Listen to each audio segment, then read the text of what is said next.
اللیل سے مراد کیا ہے؟ یہاں پہ میں تراویح کا جو پس منظر ہے وہ بیان کر دینا چاہتا ہوں۔ دیکھیے، جیسا کہ ہم نے خطبے میں بھی دیکھ لیا، اللہ نے قیام اللیل جو ہے اسے فرض نہیں ٹھہرایا، تطوعا۔ قرآن مجید میں بھی اس کا کوئی ذکر نہیں، احادیث میں اس کی تشویق و ترغیب پوری موجود ہے۔ ایک اور حدیث بھی ہم بعد میں پڑھیں گے اس پر۔ اس کا پس منظر کیا تھا کہ اس کو چھوڑ دیا گیا۔ اب ظاہر بات ہے مسلمانوں میں کمزور بھی ہیں، مسلمانوں میں وہ مزدوری کرنے والے بھی ہیں، روزہ تو فرض ہے ان پر، چاہے مئی کا مہینہ ہے اور گندم کاٹنی ہے، روزہ تو پھر بھی رکھنا ہوگا، یہ سب کچھ ہے۔ لیکن یہ کہ رات کو پھر کھڑے رہنا ان کے لیے، جاگنا ممکن نہیں، لہذا ان کے اوپر یہ چیز فرض نہیں۔ حضور نے تراویح کی نماز یا قیام اللیل نہ اسے فرض قرار دیا، نہ اس کے بعد جماعت کوئی اہتمام کیا مستقل۔ صرف 3 راتیں آپ نے جماعت کروائی ہے، اس میں 8 رکعتیں آپ نے پڑھی ہیں کہ جو آپ کا معمول تھا تہجد کا، وہ پڑھی، اور تہجد کے وقت ہی جماعت کرائی ہے۔ یہ ہے وہ حدیث۔ اس کے علاوہ کسی نماز تراویح جو ہے جو ہم پڑھتے ہیں 20 رکعتیں عشاء کے ساتھ متصل، اس کا کوئی ذکر نہ دور نبوی میں ہے نہ دور صدیق اکبر میں ہے۔ یہ دور حضرت عمر کی خلافت میں ہوا ہے، اور ہم نہیں کہہ سکتے کتنے سال کے بعد ہوا ہے۔ حضرت عمر رضی اللہ تعالیٰ عنہ کی خلافت کا دور جو ہے وہ تو 10 برس ہے، ہو سکتا ہے 5 برس کے بعد ہوا ہو، 6 برس کے بعد ہوا ہو، 12 ہوا ہے ان کے عہد میں۔ حضرت عمر ایک مرتبہ مسجد میں داخل ہوئے، مسجد نبوی میں، تو دیکھا کہ کچھ لوگ 8، 10، 12 جو ہے وہ ایک جو ہے حافظ کے پیچھے کھڑے ہوئے اور قرآن سن رہے، کچھ دوسرے کونے میں کھڑے ہیں، کچھ کہیں اور کھڑے ہیں، مختلف جماعتیں ہو رہی ہیں۔ تو انہوں نے سوچا کہ کیوں نہ ان سب کو ایک امام کے پیچھے جمع کر دیا جائے، اور اس کے لیے لوگوں کی سہولت کے لیے عشاء کے ساتھ متصل رکھ دیا جائے، اس لیے کہ تہجد کے وقت اٹھنا جو ہے وہ تو ہر کس و ناقص کا کام نہیں ہے، کہ عشاء کے بعد اگر تھوڑا سا اضافی وقت ہو صرف، تو یہ ہر شخص کر لے گا، مزدور بھی کر لے گا۔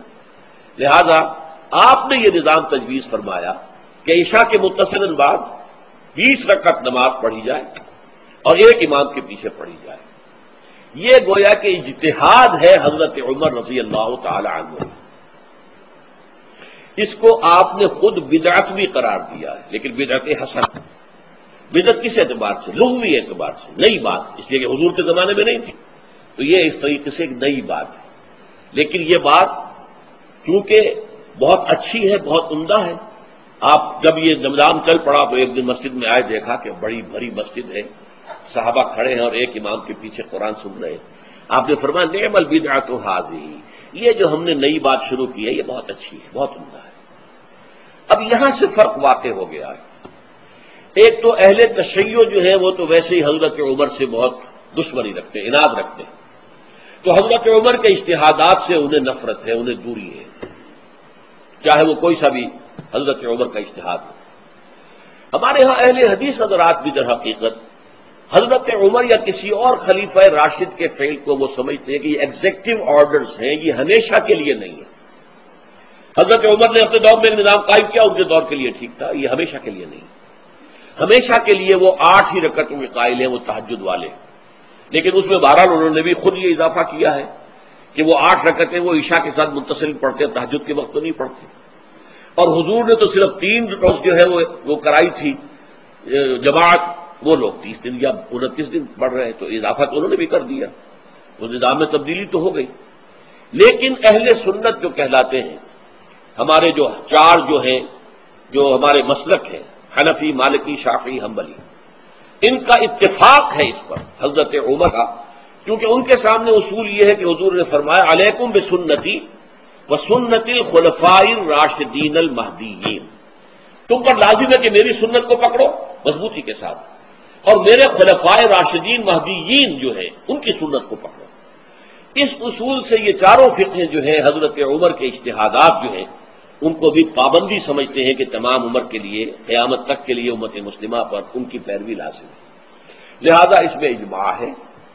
اور یہاں تک کہ یہ سب سے آخری جو اس میں مسلک پیدا ہوا ہے زمانی اعتبار سے، سب سے پہلے مسلک جو ہے حنفی پیدا ہوا ہے، پھر مالکی پیدا ہوا ہے، پھر شافعی پیدا ہوا ہے، اور پھر حنبلی آخری ہے۔ اور امام احمد بن حنبل بہت بڑے محدث بھی ہیں، مسند احمد ابن حنبل جو ہے وہ بہت بڑی کتاب ہے، بہت اہم کتاب ہے، جامع کتاب ہے، تو ان کے ہاں بھی 20 رکعتیں ہیں۔ چنانچہ حرمین شریفین میں، سعودی عرب میں، مکے اور مدینہ منورہ میں جو نماز تراویح ہوتی ہے اس کی 20 رکعتیں ہیں، لیکن اہل حدیث حضرات جو ہے وہ اس 8 کے اوپر اتفاق کرتے ہیں۔ بہرحال یہ ایک اختلاف ہے جو میں نے اس کا پس منظر بیان کر دیا۔